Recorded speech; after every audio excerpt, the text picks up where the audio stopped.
പ്രകൃതിയിൽ പലപ്പോഴും ഒരു പ്രതിഭാസം നമുക്ക് കാണാൻ സാധിക്കും.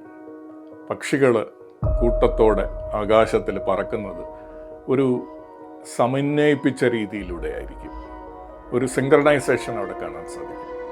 മത്സ്യങ്ങൾ കൂട്ടത്തോടെ ചലിക്കുന്നത് പലപ്പോഴും ഒരു സിങ്ക്രണൈസ്ഡ് ഡാൻസ് പോലുള്ള ഒരു പ്രതിഭാസമായിട്ട് നമുക്ക് കാണാൻ സാധിക്കും. അപ്പം ഇതിനെയാണ് നമ്മൾ സ്റ്റൊക്കാസ്റ്റിക് ഓസിലേഷൻ എന്ന് പലപ്പോഴും ശാസ്ത്രത്തിൽ വിശേഷിപ്പിക്കുന്നത്. സ്റ്റൊക്കാസ്റ്റിക് എന്ന് വെച്ച് കഴിഞ്ഞാൽ വളരെ റാൻഡമായിട്ടുള്ള ഒരു ക്രമത്തിൽ പെടുത്താൻ പറ്റാത്ത പ്രതിഭാസങ്ങളെയാണ് റാൻഡം എന്ന് പറയുന്നത്.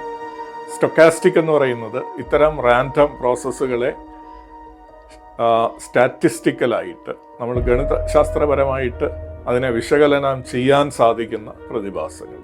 റാൻഡമാണ് എന്നിരുന്നാലും ഗണിതശാസ്ത്രപരമായിട്ട് സ്റ്റാറ്റിസ്റ്റിക്കലായിട്ട് അതിനെ അനലൈസ് ചെയ്യാൻ സാധിക്കുന്നു എന്നുള്ളതാണ് ഇത്തരം പ്രതിഭാസങ്ങളുടെ ഒരു പ്രത്യേകത. ഓസിലേഷൻസ് എന്ന് വെച്ച് കഴിഞ്ഞാൽ താളക്രമം എന്ന് നമുക്ക് പറയാം. വേലിയേറ്റവും വേലിയിറക്കവും എന്നുള്ളതുപോലെ വളരെ പ്രകാശിക്കുന്നതും പ്രകാശം കുറയുന്നതുമായിട്ടുള്ള പ്രതിഭാസങ്ങൾ, ഇതെല്ലാമാണ് നമ്മൾ ഓസിലേഷൻ എന്ന് പറയുന്നത്. മിന്നാമിനുങ്ങുകൾ വേറൊരു ഉദാഹരണമാണ് ഇത്തരം സ്റ്റൊക്കാസ്റ്റിക് ഓസിലേഷൻസിൻ്റെ. മിന്നാമിനുങ്ങുകൾ അതിൻ്റെ ഒരു ആന്തരിക പ്രക്രിയയിലൂടെ പലപ്പോഴും അതിൻ്റെ പ്രകാശത്തെ കൺട്രോൾ ചെയ്യുന്നുണ്ട്. ബയോലൂമിനൻസ് അല്ലെങ്കിൽ ജൈവികപരമായിട്ട് വരുന്ന പ്രകാശത്തെ അത് ശക്തി കൂട്ടുകയും ശക്തി കുറയ്ക്കുകയും ചെയ്യുന്നത് ആന്തരികമായിട്ടുള്ള പ്രക്രിയയിലൂടെയാണ്. പക്ഷെ ഒരു മിന്നാമിനുങ്ങ് ഒരു കൂട്ടം മിന്നാമിനുങ്ങിൻ്റെ ഒപ്പം ആകുമ്പോൾ ആ പ്രക്രിയ ആന്തരികമായിട്ട് ഇതിനെ നിയന്ത്രിക്കുന്ന പ്രക്രിയ സമന്വയിപ്പിക്കുന്നുണ്ട്. അതിനെ നമ്മൾ ഒരു സിങ്ക്രണൈസേഷൻ എന്ന് പറയും. ഈ സിങ്ക്രണൈസേഷൻ പലപ്പോഴും ഒരു വലിയ മാസ് ഡാൻസ് പോലെ, ഒരു വലിയ കൂട്ടനൃത്തം പോലെ മാറുന്നതായിട്ട് നമുക്ക് കാണാൻ സാധിക്കും. ഇത്തരം സ്റ്റൊക്കാസ്റ്റിക് ഓസിലേഷൻ മനുഷ്യൻ്റെ ചില പ്രക്രിയകളിലും നമുക്ക് കാണാൻ സാധിക്കും. നമ്മുടെ ഹൃദയത്തിൻ്റെ താളം, ഹൃദയമടിപ്പ് എന്ന് പറയുന്ന ഹൃദയത്തിൻ്റെ താളം ഇത്തരത്തിലുള്ള ഒരു ഓസിലേഷന് വിധേയമായിട്ടാണ്, ഒരു സ്റ്റൊക്കാസ്റ്റിക് ഓസിലേഷന് വിധേയമായിട്ടാണ് നിൽക്കുന്നത്. അതുപോലെ തന്നെ നമ്മുടെ മസ്തിഷ്കത്തിൻ്റെ പ്രവർത്തനങ്ങൾ, അതിലെ ബ്രെയിൻ വേവ്സ് എന്ന് പറയുന്നതിൻ്റെ പ്രക്രിയ ഒരു സ്റ്റൊക്കാസ്റ്റിക് ഓസിലേഷനായിട്ട് നമുക്ക് കാണാൻ സാധിക്കും.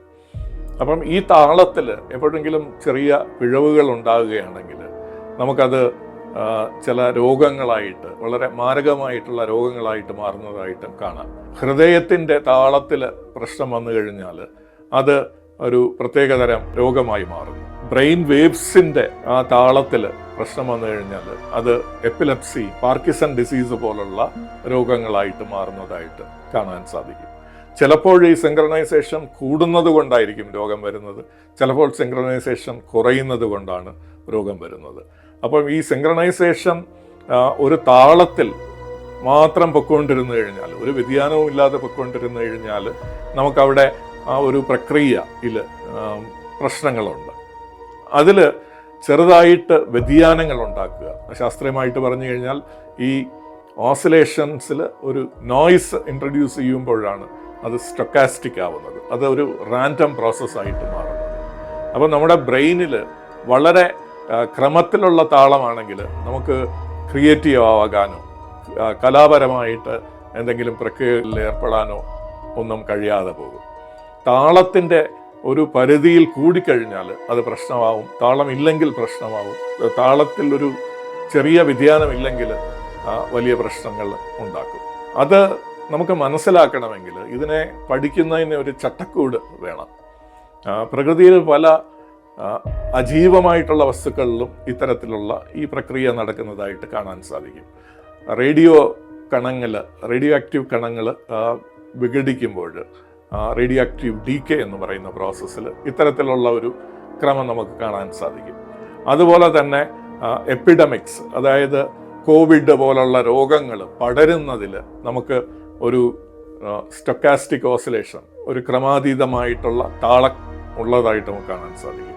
അതുപോലെ ഒരു സൊല്യൂഷനിൽ നിന്ന് ക്രിസ്റ്റൽസ് ഉണ്ടാകുമ്പോൾ അതിന് ആ ക്രിസ്റ്റലൈസേഷൻ പ്രോസസ്സിൽ ഒരു സ്റ്റൊക്കാസ്റ്റിക് ഓസിലേഷൻ ഉള്ളതായിട്ട് നമുക്ക് കാണാൻ സാധിക്കും.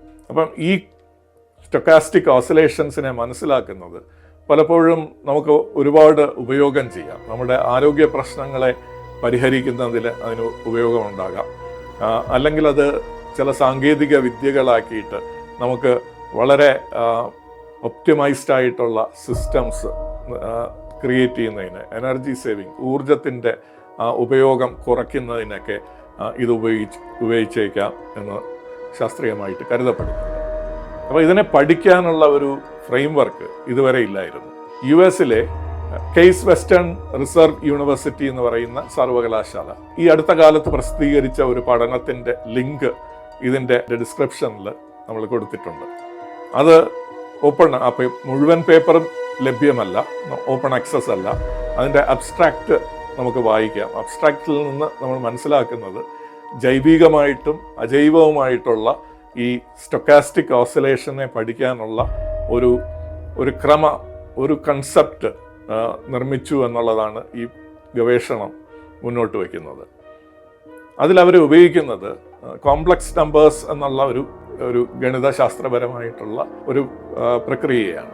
കോംപ്ലക്സ് നമ്പേഴ്സ് എന്ന് പറഞ്ഞു കഴിഞ്ഞാൽ റിയൽ നമ്പേഴ്സ്, നമ്മൾ അറിയുന്ന സാധാരണമായിട്ടുള്ള 1, 2, 3 എന്നുള്ള സംഖ്യകളും ഇമാജിനറി നമ്പേഴ്സ്, ഇത്തരത്തിലുള്ള നമ്മൾ റിയൽ അല്ല എന്ന് കരുതപ്പെടുന്ന ഇമാജിനറി നമ്പേഴ്സും കൂടെ ചേരുമ്പോഴാണ് കോംപ്ലക്സ് നമ്പേഴ്സ് ആവുന്നത്. ഇമാജിനറി നമ്പേഴ്സിൻ്റെ യൂണിറ്റ് വരുന്നത് √−1 എന്നുള്ള ഒരു ക്രമത്തിലാണ്.